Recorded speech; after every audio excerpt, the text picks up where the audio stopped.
Welcome to the Startup Grind. I'll give a little background that I know about Fathy, and then we can get into questions. So Fathy moved from Egypt when he was 14 years old, and when he got here, he went to East Lansing High School, graduated, went to MSU, got out of MSU, went in the banking business, and then after the banking business, joined his brother, went to helping him run these Biggbys. And after that, started 7-Seed Lingo, and then just recently started the Taboolis. So that's like the 60-second version, okay? Now we're going to delve deep into all those little facets of what he's been doing. All right, so first, Fathy, tell me about Egypt. Like, what did you do growing up? What were your interests? Just the different things you did back there and how that shaped you into the future. All right. I think when I moved to the U.S. in 1989, I was 14. And my experience in Egypt was nothing but playing sports, which was really one sport, which is only soccer. And there was really not a whole lot of other options except that. I was not a good student, hated school. Probably was more absent than I was present in school. And I grew up in a village. So the village, for me, taught me so much more. We owned a farm. I never personally worked on the farm. But if you're living that village environment, you'll learn so much more than what I learned here, just growing up and having everything under the sun within your reach. So my life there was really pretty much about playing soccer, spending all day in the street, making friends, skipping school. Was not a good story, but it's the truth. Okay, then how did you come to the U.S.? What made you, did you want to come to the U.S.? Were you coerced into coming to the U.S., or how did that all come about? So the truth of the matter is I came to the U.S. by luck. So I'm a family of 5. My oldest brother, who lives with me here, wanted to come to the U.S. so bad, and that was his dream. And as they were going through the process of doing the paperwork and all that good stuff, he was going to be reaching 21, the age of 21, and we had to expedite the paperwork so fast for him to get here. And as you're doing the paperwork in the third world country, there's just a lot of ups and downs and all that. Nothing is easy. And one day, one of the guys that worked in the government agency says, it would be so much easier to do it for your brother because he's so young, none of this stuff matters. And that's kind of how my name got on the box. So they checked my name, and of course they asked me, and I said, absolutely, I would love to. And I didn't know anything about that, but it was anything to get me away from school. So I got really excited and said, sure. Then, the journey You had started. family here in Michigan that you... Yep, I had my uncle here. Yep, my uncle was already here, got his master's from MSU, was married, already had his life, and had his business going. Okay, so you got here, you went to East Lansing High School, graduated from there, then you went to MSU. And you studied marketing, and when you got out of MSU, did you say, okay, I'm gonna do marketing, or I'm gonna start my own business, or what did you do? So when I came to the U.S., I did not speak a word of English. So I had to struggle through going the high school days and really learning, and what we now call bullying was just tough friendship at the time. Because I don't think that term was invented at the time. But you got everybody that wanted to be your friend and pretty much taught you all the bad words to say and just, to get a laugh out of it, but you had no idea what you were saying. And that was probably the only time I made friends early on. Then after you play sports, and I played soccer, and things got a lot better. But when I graduated from high school, went to college, school started getting a lot more exciting for me. So when I graduated, I went into marketing because my uncle got his master's in marketing, and that was just following the lead, kind of keeping it in the family. Didn't really know much of the difference of marketing versus management or anything like that. You just kind of took the road that was least traveled, and that worked out good. When I graduated from MSU, I got a job right on the spot with National City Bank at the time. And at that time, I had no idea what I wanted to do. I got into banking for one main reason. Nobody else in my family worked in banks. And nobody else in my family got near banks. I was like, you know what? There will be a really cool adventure to get into something that is so different. And being the youngest, I think I wanted something that I'm not going to hear from everybody how to do it. And it could be done this way, it could be done that way. So that's kind of what really excited me into banking. Okay, so you're in banking for a few years. 7 years. 7 years. And then your brother, he's been bothering you, right? He's like, come help me, come work with me. And what finally tipped the scales where you're like, okay, I'll come help you? Well, in banking, you learn so much. And there was so much that I didn't know. And really everything came, it was fast paced for me. I loved it, but after 5 years, I said, I think I probably reached the max that I can reach, unless if I want to move out of town and kind of go work for corporate. And at that time, I said, I just got to do something different. From 5 to 7 years is really when I was looking at all the different options. What can I do? And, should I do this? Should I not do that? I looked at a lot of different things. I wanted to get into business for myself, but I didn't know what I wanted to do. All I know was I got my degree in marketing. I want to do something in marketing. But I didn't really know what that was. So when I started talking with my brother, he's like, well, it would be much better if you come and work with me and we can, grow this together and so on. In banking, it teaches you never to partner with a brother or a family member. Because we see all the time, people come in friends, a month later, a year later, it's just really, really bad. So I kept insisting, nope, I don't want to do that. We're a very close family, so I said no. Finally, one day I said, you know what, after looking at all these different options out there, that's probably my safest bet. Because he was very, very successful at it, and at that time he had 9 or 10 stores, and it was straightforward. So what we decided to do is I'll buy a store of my own, I'll manage it, keep it separate, he'll be there to mentor me, and so on. 3 months into it, I said, nah, let's kind of combine. Let's just combine forces, because it really much faster to grow. So when you had your own store, was it going well, or were you like, oh my gosh, this is too much work for me, come help me, brother? Well, it was a lot more than you can imagine. I met with Bob Fisher at the time, and I met with a lot of different people, and everybody tells you how challenging it is. And it's not easy. And plan on, we used to go to Egypt every summer, my family and I, and he says, plan on you're going to cut that out. It's not going to work. Financially, it's not going to work. Operations is not going to work. I said, nah, just like everybody else, I can figure this out. Really, it doesn't work.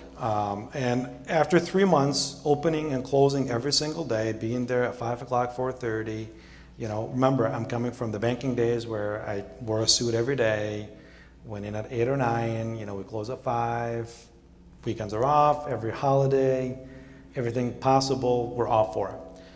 That was a whole different 24/7 and never enough. So after 3-4 months, I said, yeah, let's do something together. So I went back and we kind of re-engineered what we wanted to do, and we started working together. So then you were doing took on part of Muhammad's responsibilities. Yeah. Like what sorts of things? So I took over the operations for our 9-10 stores at the time, and I was supposed to be focused entirely on day-to-day operations, cost, labor, ordering, all of that stuff, hiring for the staff, and then he was supposed to go develop new stores, buy new stores, and do the real estate side of it, and the banking side of it too. And that worked really, really well. And then 2007 hit, when everything was crashing from what was going on economically. We had to re-engineer things, and that was probably the toughest 2 years for us, between 2007 and 2009. But the timing was perfect because I left the bank in 2006. So I think, we sit back now and think that it was meant for a reason for us to work together at the time, because I don't think it would have been doable for one. So 2007 comes around. There's like this financial crisis going on. You're having trouble, with the Bigby's as far as just getting them to work. And you decide to start 7C Lingo in the middle of all this. Well, the interesting with 7C, and I think this is probably one of the most important things that most people probably don't know about 7C. 7C started not necessarily, I can sit here and tell you it started out of passion. I was always been passionate about languages, and I always dreamt about languages. That's not the case. 7C for me started really 100%. I was at the right place at the right time. And I had one of my old clients at the bank that it was in media, and they had some work in Arabic that they needed to get done. He knew that I spoke Arabic. I went to high school with his son, so he came to me. And I said, sure, we can do that. I can help you out with that. So I found the right people to help him out. It went great. That was during the time I was still at the bank. A couple of years later, he came back. He knew that I had left the bank and says, hey, you know what? We have a really big project, and I really want you to help me out with this. And that's the birth of 7C. And our first project, for many of you guys, this might scare some, but it was the truth. We did the MEEP and the MME for Arabic and Spanish, and that was our first project. And for me, that's a huge thing because this was not an industry that I had any idea what to do. This was not an industry that my family inherited. This was not an industry that I can even walk up to Phil and ask, or walk up to my brother and ask, how do you do this? But this really, it kind of sparked the interest that if you want to do something, you can do it. It doesn't matter how much you know about it. It doesn't matter who's around you at the beginning to learn. But it's that determination factor, and that's how we started 7C. We started it with that big project. That's all I did all year. And I managed our 15 stores at the time in the 2009 and 7C was only managed by phone from my car. And I hired a part-time student that just sat there to answer the phone and most of the time not do anything else because there wasn't that much to do. And really for the first 2-3 years, that was 7C. Just from the phone, and she would get really excited if the phone rang and somebody called to say, we have this, do you guys do this? And she would call me up, and she did an amazing job keeping the conversation going and getting, the information to call her back later or him later. And she would call me up, it's like, we got this call, what do we do? And then we would kind of start figuring things out on our own. So I'm thinking back to, you said when you got here to the US, you didn't know any English, and now all of a sudden, 2007, you're starting 7C Lingo. Do you think the fact that you didn't know any English when you came to the US and it was sort of a traumatic experience shaped 7C Lingo at all? I think the marketing answer would be yes. Excuse me. I think that for me, what shaped 7C was more of the character that we wanted to have in 7C. And I think that has a lot to do with our upbringing to an extent. And the welcoming opportunity that I got when I got here. I never once felt like I did not belong. So for me, it all came together, and without a thought, it just flew well for me. Okay, and it started out as Global Image Network, is that right? Yep. And then you rebranded it recently, I don't know how many years ago, but what made you want to rebrand it as 7C Lingo? So when we came up with Global Image Network, we went to register because we had to register for the MEEB and the MME, and we had a different name in mind, and I walked in and somebody says, nope, that's taken. I'm like, okay, what do I do? So I'm standing there and I'm like, okay, it was a made up name. There was no science behind it whatsoever. When we decided to rebrand, we knew that this is something that can go far. And I wanted something that did not have the word global in it because that's just, it's overused worldwide. And we wanted something that people look at and be like, really? What does that mean? I wanted that to be a good starting point from a conversation perspective. And that's why we came up with the 7 and the C. What's the 7 for? 7 continents. Okay. So, yep. Okay, so 7C Lingo, you started doing these translations, but now you've expanded. Right. I mean, you do trainings for universities. There's a travel aspect to it. Tell me about the other things that you've kind of gotten into since you started out.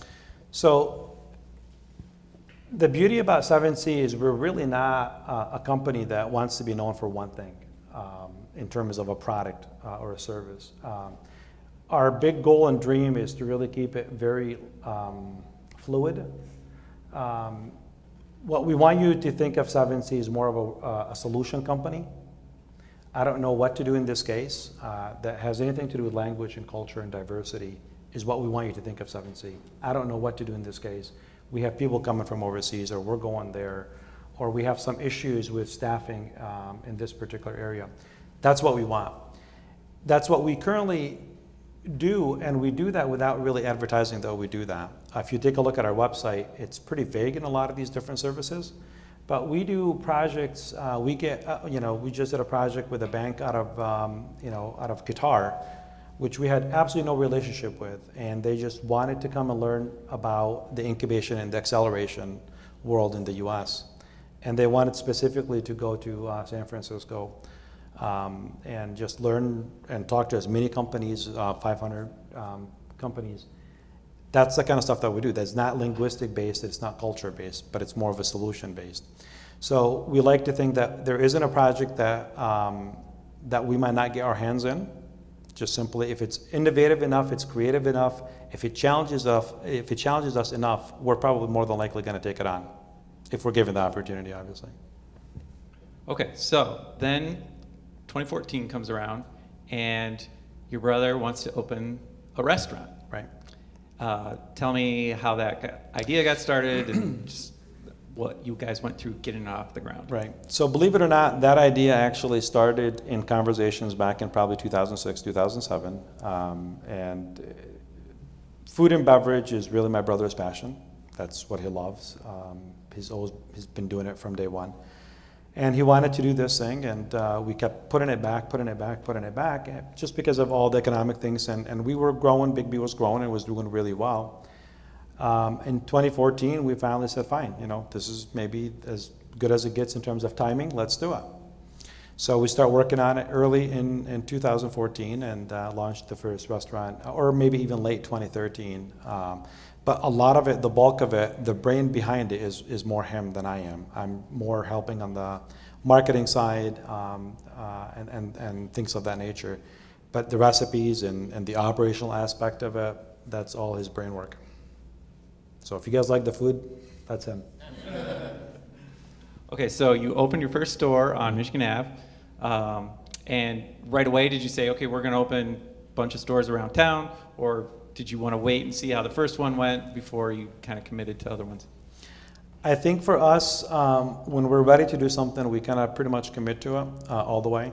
So we knew that Tabooli would never be a 1 or a 5 restaurant shop. We always want to grow it, and we always had that dream to grow it. To what level? We could never answer that question, just like we don't know where Biggby will take us as well, or 7C for that matter.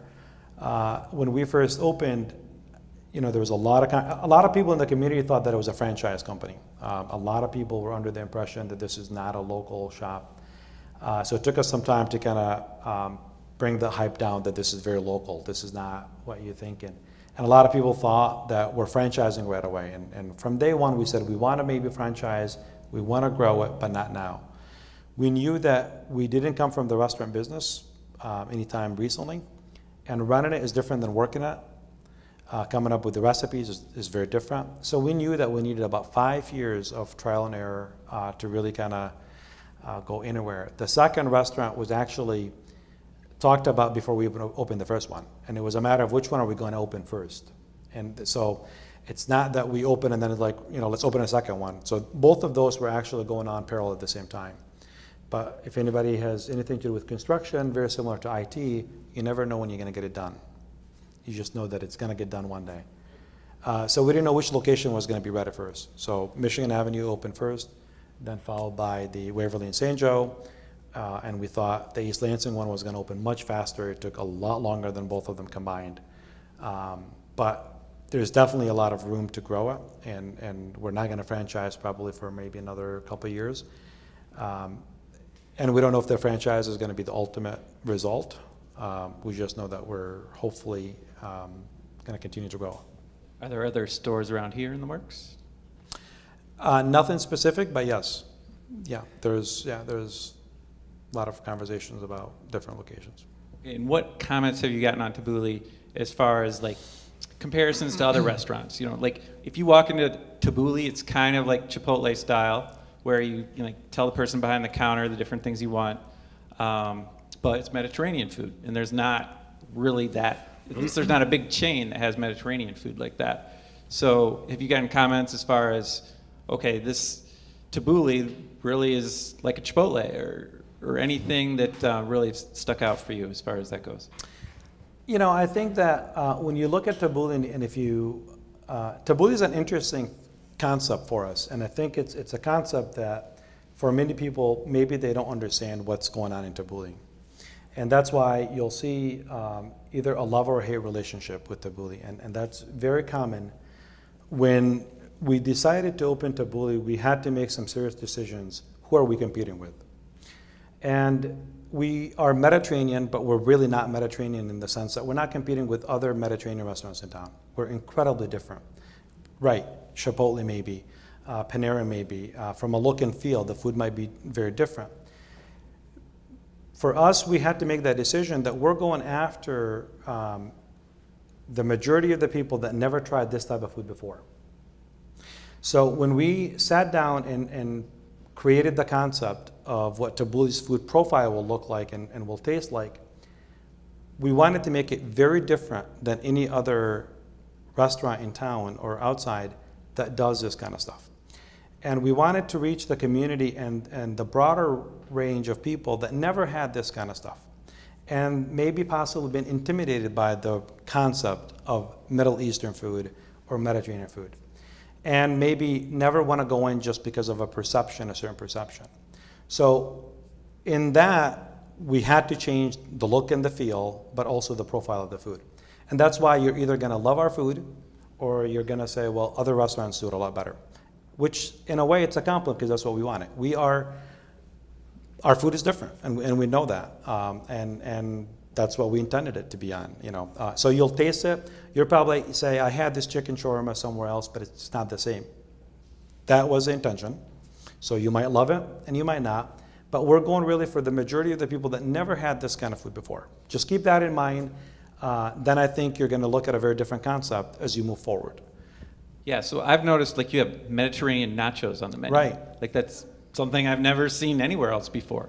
So that's sort of trying to appeal to the people who maybe don't want to try, like, straight, you know, Mediterranean. So, especially with the the political landscape, you know, the Mediterranean concept, outside the health factor and all of the buzzwords that you're going to hear about from all over, it's underserved. There is so much more potential in that industry of the Mediterranean food and the Middle Eastern food to grow.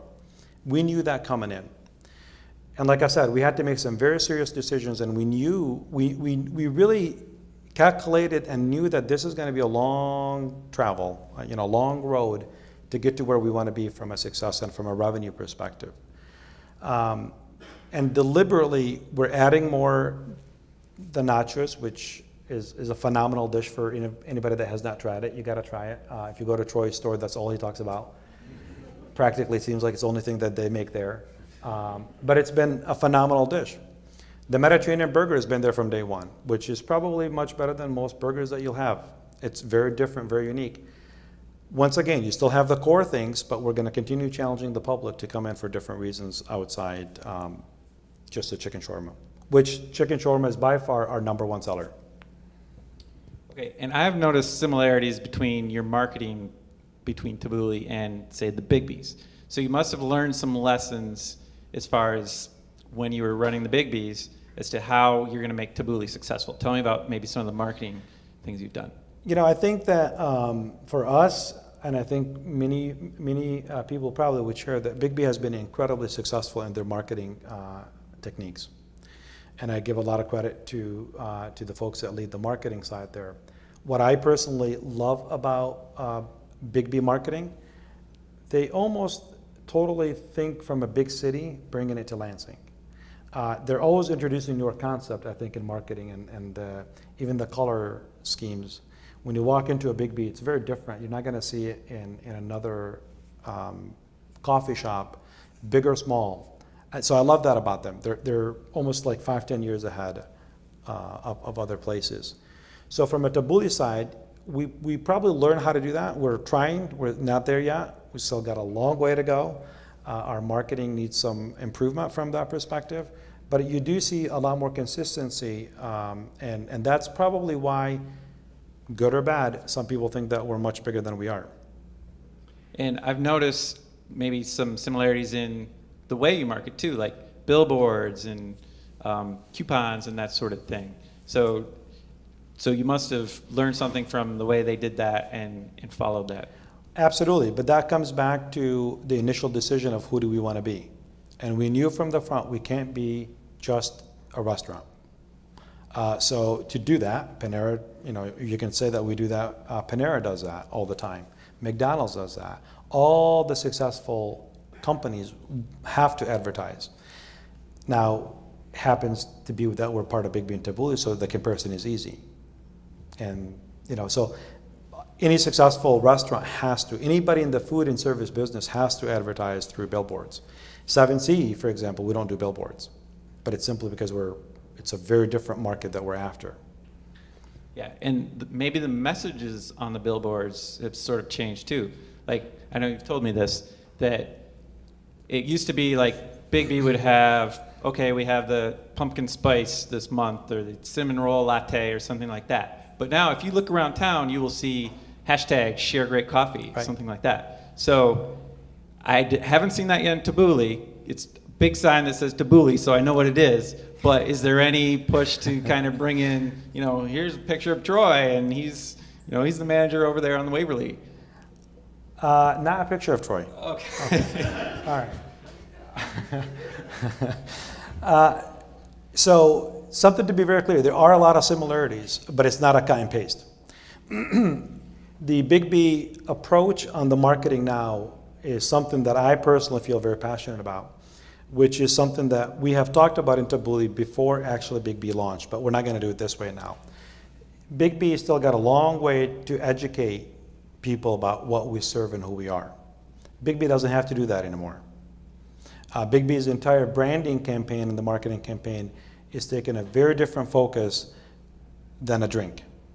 And I think that's remarkable, but once again, I think that's why I love their marketing and the way they do things, because they're probably 5-10 years ahead. Tabooli's not there yet because I think we're 5 years behind from an education perspective.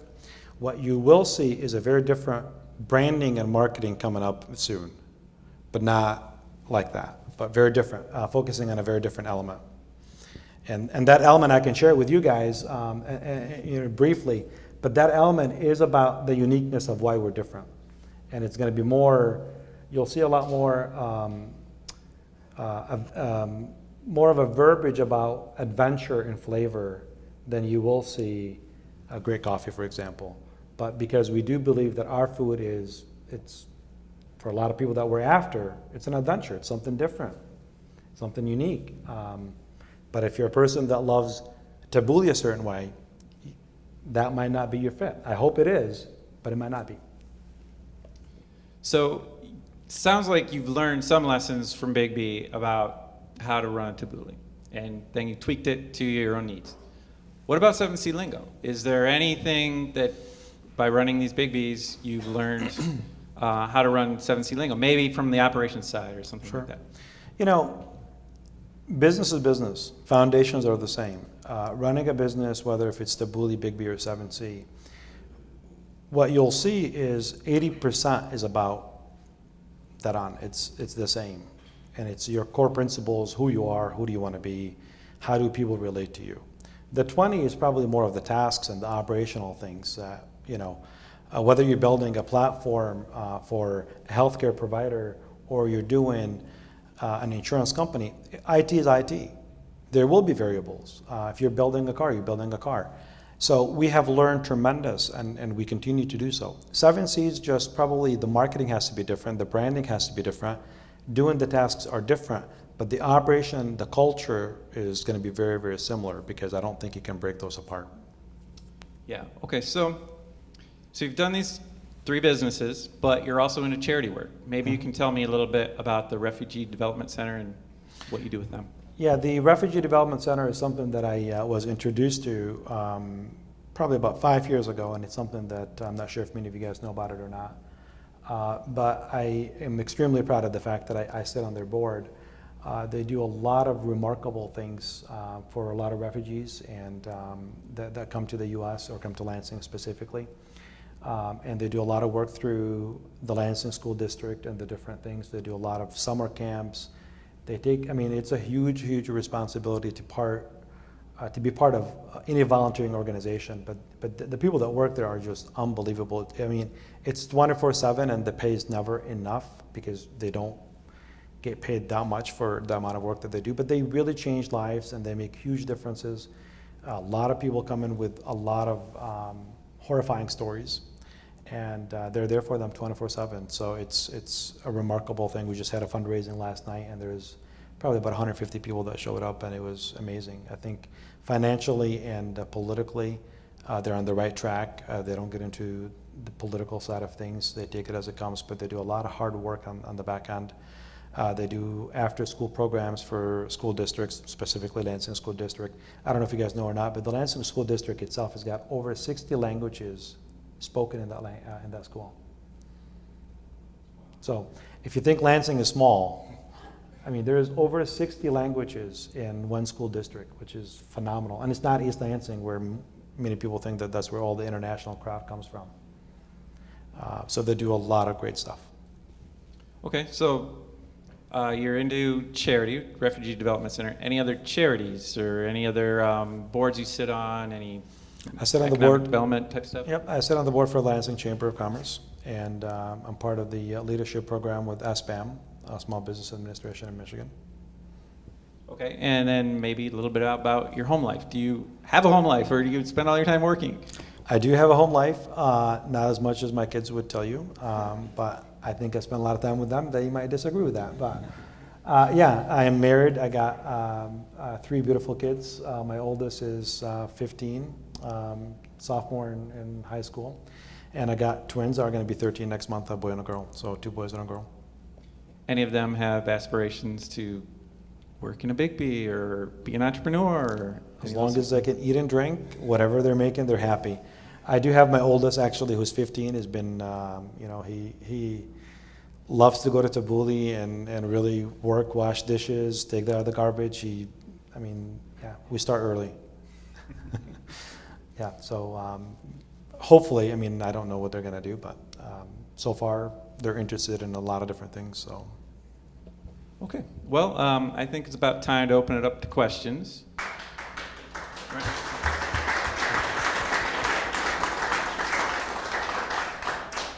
So anyone has a question can come around here. Shay has the mic that you can speak into. Hello. All right. Does anyone have a question? David and Eric. You want to toss? Who wants to go first? Hi. Easy, David. So I've never had a billboard, and I don't understand billboards. When you buy a billboard, are you thinking I'm going to spend like, I don't know if it's $6,000 or $10,000 per month, and then you're thinking your average sale at a restaurant is Y, and so you need to get N times Y on the billboard? Is that how that works? Billboards are extremely expensive, but not that expensive. But they are very, very expensive. If you guys know anything about marketing, marketing is one of the hardest things in business to measure. What works and what doesn't work. And I think, yes, you hope that it brings in a lot of traffic and you have a lot of people are talking about it, but if they're not talking about it and if you're not seeing an uptick in your traffic, then you're out of luck. The challenge in the Tabooli world, for example, when you have one store, that billboard that you want the closest to your store might not be the best one because maybe there's not a lot of traffic. And billboards are a funny thing. Billboards are more of a reminder. They don't, if you see a billboard in Okemos, you're not going to come to me in East Lansing. I mean, once in a while you could. And restaurants in general are that way.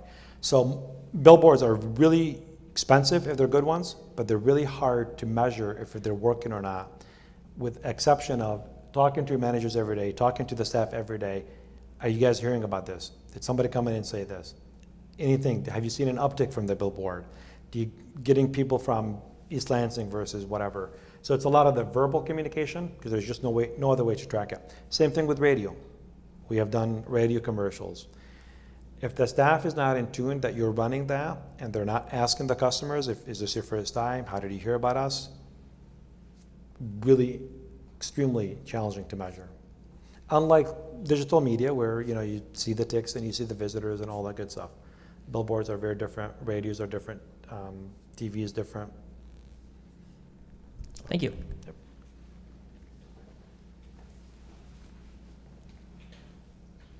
Right. I guess this is about where we stand. So I think maybe a lot of us were struck by, it almost comes across as you don't have a plan.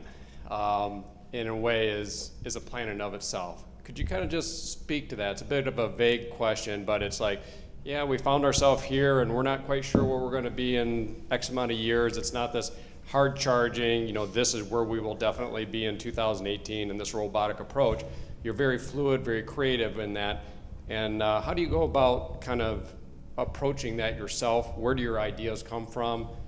Even down on a granular basis to a day-to-day approach, maybe working with your brother, how does this stuff come to light in terms of the vision of your businesses? Sure. That's an awesome question, and I struggle with that every day. I think I was interviewed by the State Journal probably maybe about 5-7 years ago, and that was one of the questions, one of the things that I said, don't ever start a business without a business plan. And at that time, I believed that was my problem. I needed a business plan. But I think after what I have seen and what we've been working on, a true entrepreneur doesn't live by structure, doesn't live by a plan. That's why you're different and that's why you're unique. I think for us, being fluid and flexible makes us solve problems versus being academic. I teach at LCC interpretation, and we do a lot of workshops and things like that. That's not the most enjoyable thing for me. However, I try not to structure it, but students like structure and people like to know, and you have the syllabus and all that good stuff.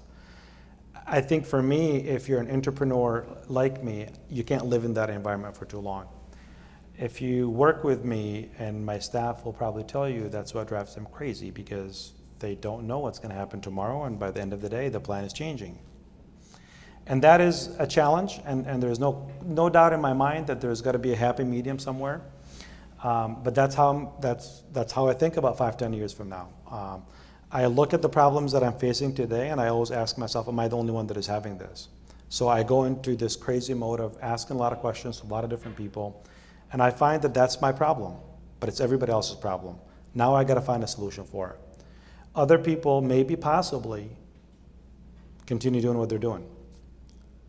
That's just not me. My brother is more structured than I am, but I am one of those people that I don't mind. I have no problem saying it's not working. We lost what we lost, move on. That could be a strength, could be a weakness to some.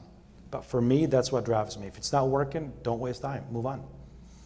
Does that drive team members crazy? Michelle just started with us probably about 3 weeks ago. And she'll be the first person to tell you, since she's been there isn't 2 days that are the same. And when I interview people and when I hire people, I say, is that okay for you? Because I'm not going to provide you the structure that you might be hoping for. But I find that the clients are coming to us to fix a problem. If the solution was obvious, they would have done it. And I might have the same solution as Phil, but my delivery has to be different than Phil. That's what motivates me. And that's my plan. So my plan, because you can focus on the task, but the task is going to get done one way or another. Whether you do it or I do it, somebody else will do it. But for me, I want to do it in a way that has you as a client for life. And that by itself is a whole different challenge. But that's what motivates me personally, but it's crazy. And same way at home, and my wife and kids know that. So. All right, thank you, Fathy. Thank you, Eric. Just to let you know that Eric is also one of our East Lansing's, Williamston's entrepreneur. He runs this company called Michigan Roofing. So, yep, he could be a potential next speaker. So, all right, we have another question from Jason.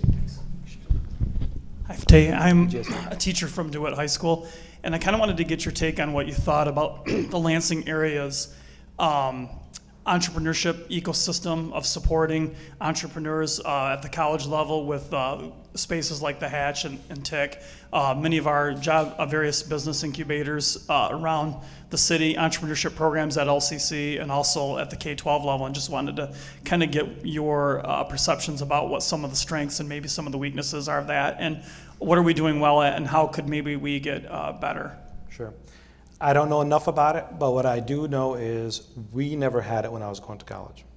So probably in the last 2-3 years, I started talking to a lot of people here, and I can tell you that there's a lot of support. But I always struggle with, is the support there just to be there? Or is there really a passion from all sides to take an idea, for example, especially when you're dealing with students? I'm not one to shoot down ideas, but I'm one to be real. And I don't know if that's the case. Again, I don't have enough experience to speak to it one way or another. But I know that when I do a lot of different events and I talk to students, the challenge, I think, the students nowadays, their expectation is much, much greater than maybe you and I when we were younger, and I'm sure I'm much older than you. But I think the expectation plays a big role. But is the person that is mentoring them being more real with them, or they're just saying, sure, that sounds like a really cool idea, let's keep going?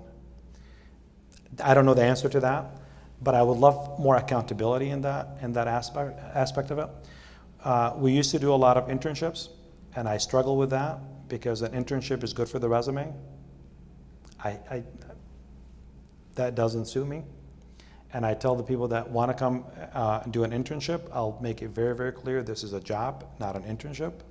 So you'll be treated just like everybody else, and it will be, I'm not sure if that's good or bad, but I know that if we're going to put the time, I want you to be very successful, but we can't be successful for you.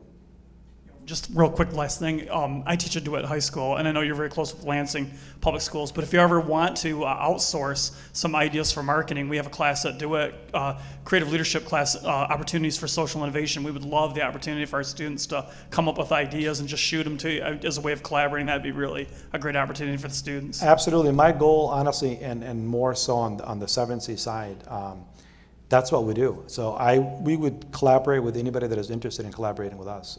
Really, we don't have a limit to who we're going to. We collaborate with a lot of our competitors, which is not something that is very common in our industry. But we share everything with everybody. We have nothing to hide because I do believe that the delivery is what makes us different. Thank you. So, absolutely. Thank you, Jason. We have Kevin with another question. Thank you. Thanks for coming out. Great presentation. I just wanted to ask you, given the fact that you're running a whole bunch of different businesses at one time, how do you manage to make sure that they all stay successful, and how do you go about delegating it? And right now, what is your biggest driver or passion that's keeping you going forward? So I just want to be very, very clear that the success, if any, the bulk of it is my brother is a huge part of it. So especially in building the Biggby side and the Tabooli side. So I just want to make sure that that's kind of wildly clear. The success in anything is honestly in the delegation and managing and the follow-up and the managing and the things that most of us hate to do. Delegation is a really nice buzzword, but what does it mean to you is going to be incredibly different to me. I would say that the success is when we delegate, we don't go away. And Troy will tell you that. And so the success is also how do you measure success is a whole different question. We feel successful when we feel we did everything we can. Where I want to grow is really in that solution environment. Be somebody that can do things for the company and for others, maybe very similar to other people, but it's got a different flavor to it. It's got that I trust this company more than this company. We don't compete on price, neither in any one of the companies that we have. We don't believe, people come to us because we're the cheapest translators or we're the cheapest shawarma guys or whatever it might be, and that's something that we had to decide on some of those things early on. Managing and there's a huge difference between managing and leading. It really comes back to who do you want to be. If you want to delegate, define that to yourself. But delegation, even if you hire me to, say, do your marketing and you pay me $500,000 and it's a lot more than I can possibly make, if you walk away, I'm not going to do as good of a job, at least in our environment, at least based on our experience. So delegation is just it's something that we use, but we always look at each other and be like, really? Is that what you meant? Because people take delegation very differently too. We love to bring people in to be innovative and come up with ideas, but at the end of the day, it depends on that individual. I can hire 2 people at the same day, same pay, same everything. One of them is got a different drive than the other, and that's what makes the difference in the success. So it's who do you surround yourself with?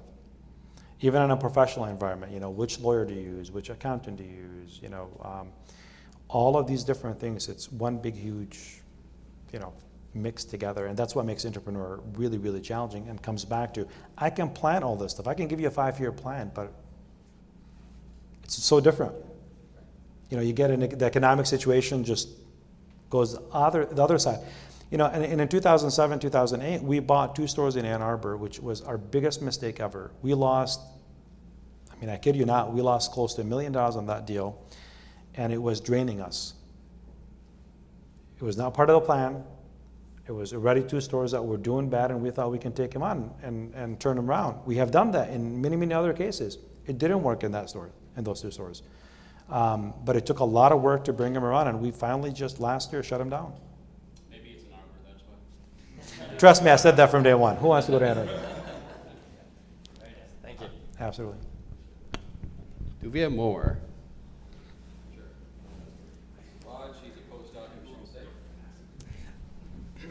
Yeah, suppose if one want to start a food business. So my question is that, what do he need, any like food certification or some inspection certification for that one? If it is, like, which is the organization, and is it very difficult or easy to get that one? Well, I think the food, yes, there's a lot of certifications, a lot of licensing that you would need to get, but it depends on the food, it depends on the setup, it depends on the kitchen that you're going to have, it depends if you're going to have ovens in it, it depends if you're going to bake bread in it, for example. It depends on so many different things. But yes, there are steps that you got to take. Do you have to have experience in it, in the food business? I would say anything that you want to do, if you're not passionate about, you have to have a lot of experience, and you have to surround yourself with a lot of people that you can trust more so than they can do it. Because you can go out there and get the best chef, but if you don't trust them, the food is good, but you'll be out of business in no time. So. Thank you. Do we have more questions? All right. We got one more. Sure.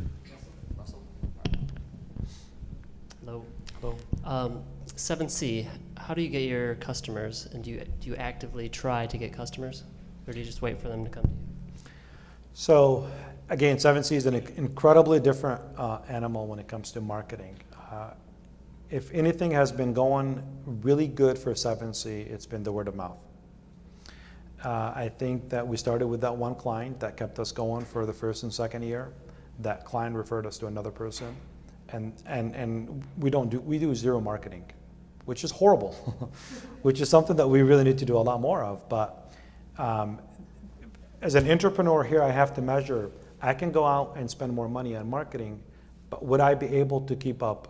Would I be able to do a good job operationally? So it's more of a calculated growth. Go slow, but do really good quality, and continue with that vision of trying to be innovative and creative, or get a lot of volume and market. We bring in probably one customer at a time, but that can be once a day. So we have clients like MSU, U of M, Domino's, and really big companies, and we did not go out to get them, because if we would have tried to go out to get them, we would have never got them. Because in our world, there's a lot of people that do what we do. But I think it's our culture and it's the way we do things that makes the word of mouth be a lot more effective for us. You will start seeing some more marketing coming out from 7C, but we're trying to calculate it because I really don't want the phone to ring too much that I can't answer it. So, yep.